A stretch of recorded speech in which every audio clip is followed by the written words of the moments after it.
Okay guys, maayong adlaw. Naami karon sa Barangay Ubal, Andag City, kauban si paring Ray Tamayo Quezada.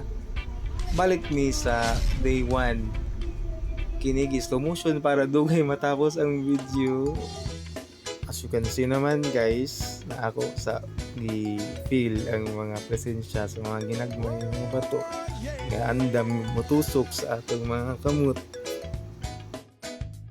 Okay, bigwasan na nato ang simento pagsugod.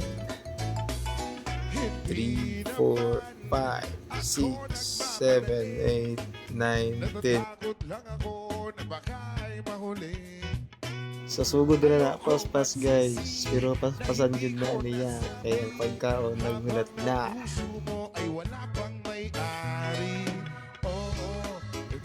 As you can see naman guys, nagkurog na ang kamot. Klaro kayo nga pasmado ang kamot sa weak sheet na bata. Kuman push up, uli dayon inis.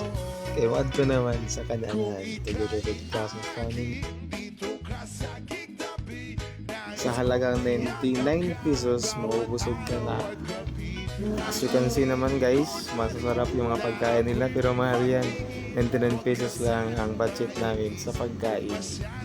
Okay, kapoy na mag-istorya guys. Pamina na lang mo sa kanta while nagkaon me. Thank you. At ang tanging hangad ko lang ay iyong kaligayahan na hindi magbabago magpakailanman. Oh, nais kong mabuksan pinto ng iyong puso para sa iyo ay gagawin ang lahat makamit lamang ang pag-ibig mo kung ika'y Grabe, piyungan sa pagkaon guys. Okay, mga to. Thank you for watching our video. Mua mua chup chup.